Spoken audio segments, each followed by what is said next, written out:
Welcome to Second Take, the show that takes a look at the issues behind the news. From new bouts of load shedding to structural tariff changes, South Africans continue to feel the effects of the old industry structure and the difficulties associated with changing it. Terence Creamer joins me to discuss unfolding developments. Hi, Terence. Hi, Sashni. While far less intense, recent load shedding events reflect ongoing vulnerabilities. Yes, we have had a massive reprieve over the last year where we've seen load shedding incidents fall quite a lot. Between 2023, which was our worst ever year, the CSIR put out recent statistics showing that, in 2023, we had 6,900 hours of load shedding. And in 2024, that fell to 1,650. We had 290 days of load shedding affected days. That fell to 69 days. And then the amount of energy that was lost or shed during that period, 2023, it was 24,800 gigawatt hours, and it fell to around 4,120 last year. And then we entered 2025 after about 310 days of being load shedding free. And then we had the shock 4 incidents that have shocked us and jarred us quite a bit and showed that we remain vulnerable. And I think the one that was most concerning was the one sort of on 23rd of February where we descended into stage 6 load shedding, that very intense sort of level. And we saw multiple units, coal units fall over. And then obviously was the 19th of March, this week's incident, I think, came out of the blue and there was very little warning. So just shows that we continue to be vulnerable, but there has been a change. And we have seen also in the statistics a rise in the coal fleet's energy availability factor. But, I think what it reflects is this continual over-dependence on Eskom, continual over-dependence on one energy source being coal.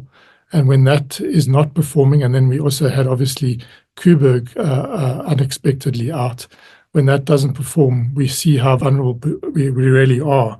And we haven't really seen the new generation that needs to replace that unreliable old generation coming in at the pace and at the level that we still require. But like you said, statistics released this week point to signs of changes that are underway. Yes, I think the statistics released by the CSR also point to, there's this ever decreasing demand that we've seen. It's a secular trend.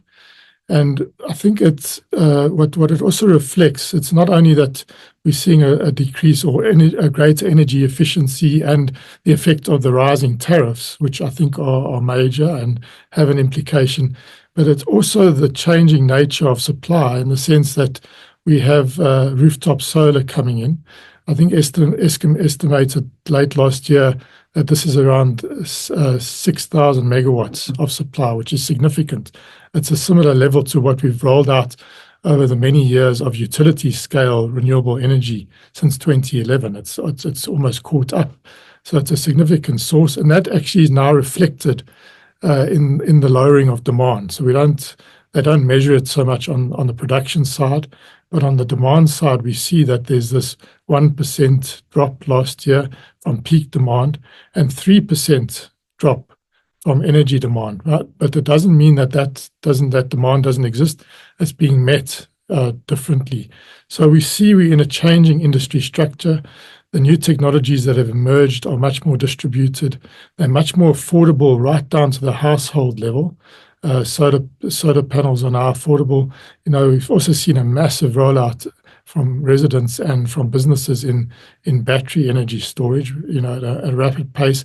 That is not normal internationally, because internationally most people want the cheap energy and they've got the reliable grid backup from the utilities, so they don't put in their batteries. But because we had such intense load shedding in South Africa, 2022, 2023 in particular, we also coupled our solar PV rollout to batteries. Now, those are in the system, they're embedded now, and they are having an impact, as we see on the statistics on the demand side, but they should be actually having a greater impact, I think, on the system and the way we utilize these resources, these big investments that have been made, and we really haven't really adapted massively to that change. And I think it's still something that we are grappling with. We know the municipalities are under major pressure. There's the municipal debt that's being owed to Eskom. There's the theft of electricity that Eskom and municipalities also face. So we're still grappling with these teething problems of this change, but there is this opportunity more and more for households and businesses to be their own prosumers, as we call them, where they both produce and they consume from the grid. And change is also happening in the way that we are charged for electricity. Yes, I think this is the most difficult aspect. What is fair in this new world, in this evolving world, for all the participants in the value chain, whether you are the incumbent utility like Eskom, whether you're a municipal utility that operates the wires businesses and buys bulk from Eskom, or whether you are a household or business that now puts in solar panel on your roof and a battery, possibly a diesel generator. So what is the best way to, have this as an orchestrate this like a symphony?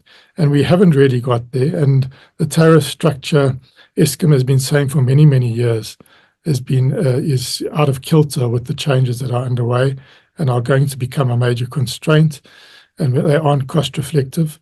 Now what we've seen is NERSA has passed the retail tariff plan, which Eskom's been trying to do for many, many years. And this is coming with some shocks.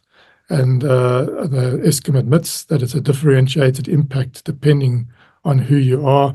NERSA's tried to cushion the shock by having a phased in, particularly on the fixed. So there's a fixed and variable aspects to the tariff, but especially on the fixed side, they're trying to sort of graduate that in slowly. But yet still, those who are watching it closely and analysing it are saying that certain consumer groupings, particularly the lowest consumers, are going to face an unhappy shock as this evolves. And there's not enough, we have got free basic electricity allowance, but there's not enough use of that in a fair way. It isn't really going to those who should be benefiting it. The indigent registers aren't well maintained. So it's going into the wrong pockets.